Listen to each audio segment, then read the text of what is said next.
গত কয়েকদিন থেকে বিতর্ক যে নির্বাচন কি একতরফা হয়ে যাচ্ছে, সেই বিতর্কের প্রেক্ষিতে সিইসি এম নাসিরউদ্দিন বলছেন যে আগের মতো পাতানো নির্বাচন এবার হবে না।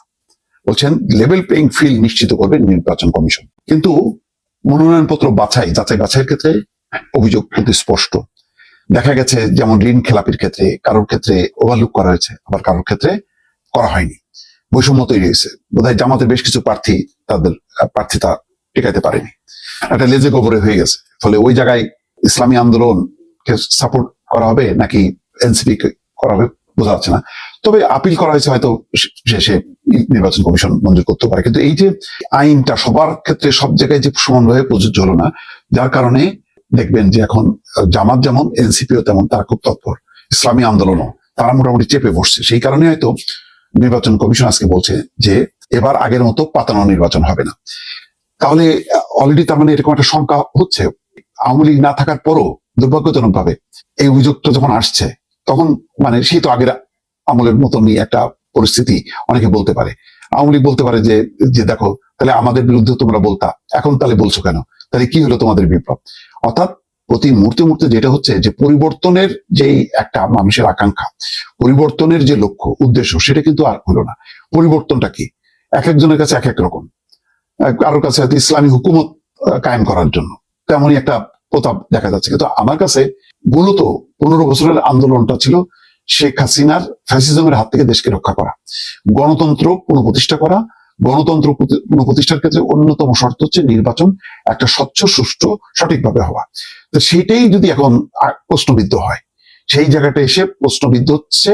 এবং কারা প্রশ্ন করছে আন্দোলনের সেই শক্তিগুলো, সেই শক্তিদের একটা একাংশ। এই ব্যাপারে সোচ্চার জামাত, সোচ্চার এনসিপি। এখন তারা দৌড়ে যাচ্ছে নির্বাচন কমিশনে, নির্বাচন কমিশনকে বলতেছে যে এই ক্ষেত্রে আমার হলো ওখানে একই অভিযোগ সেখানে টিকে থাকলো।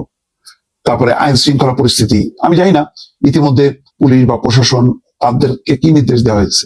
যতদূর জানি যে প্রধান নির্বাচন কমিশনার পরিষ্কার ভাবে বলেছেন একেবারে নির্বাচনের মতন হবে, নির্বাচন নিয়ে কোনো ওলট পালট হবে না। সেই কারণে হয়তো সিসি আবার বলছেন যে এবার আগের মতো পাতানো নির্বাচন হবে না। কিন্তু প্রশ্ন হলো সিসির হাতেই তো সবকিছু না, নির্বাচন কমিশনের হাতেই তো সবকিছু না। এর একটা বড় অংশ নিয়ন্ত্রণ করে হচ্ছে প্রশাসন এবং পুলিশ। সবগুলো নির্বাচন কমিশন, পুলিশ এবং প্রশাসন, এই তিনটা সংস্থা যদি একজোট হয়ে প্রতিজ্ঞাবদ্ধ না হয় তাহলে কি হবে। এখন প্রশ্ন হলো প্রতিজ্ঞাবদ্ধ হওয়া কি সম্ভব, এটা কিন্তু একটা প্রশ্ন। প্রশাসনকে, পুলিশকে আমরা কোন অবস্থায় ঠেলে দিছি।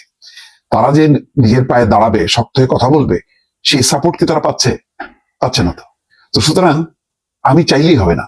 বাস্তবতাটা কি, সেই বাস্তবতাটা কিন্তু আমরা 1 বছরে বা 1.5 বছরে আমরা মেরামত করতে পারিনি। অর্থাৎ প্রশাসনের জায়গায় নিরপেক্ষ আচরণ করবে, পুলিশের জায়গায় কাজ করবে, সেই জায়গাটা আমরা তৈরি করতে পারিনি। যার কারণে আমরা সম্মিলিতভাবেই হয়তো ব্যর্থ। যে কারণেই এই প্রশ্নগুলো আসছে। এবং দিনগুলো দেখেন, খেয়াল করেন, কালকে একেবারে রাজধানীর কেন্দ্রস্থলে মোসাব্বির নামে একজন নিহত হলো। আজকে দেখছি যে শরীয়তপুরের জাজিরাতে একজন যুবক সংঘর্ষে বা বোমা বিস্ফোরণে নিহত হয়েছে। তো চলতেছে, কিন্তু দিন কাছায় আসতেছে। সামনের সপ্তাহে, এর পরের সপ্তাহে কি হবে আমরা কিন্তু কেউ জানি না। এই সবগুলো কি মাঠ দখলের পায়তারা কিনা এটা বোঝা যাচ্ছে না। ফলে এখন 100% মনোযোগী না হলে পরিস্থিতি কিন্তু নিয়ন্ত্রণ করা খুব কঠিন হবে। সিইসি যতই বলুক না কেন যে এবার আগের মতন পাতানো নির্বাচন হবে না, তিনি হয়তো তার মানে নীতিতে অটল থাকবেন। কিন্তু গণেশ যদি উল্টে যায় বিভিন্ন মানে কেন্দ্রগুলো বা এলাকাগুলো, অঞ্চলগুলোতে, কি করবেন তিনি? পারবেন না তো তিনি। অতএব সাধু সাবধান।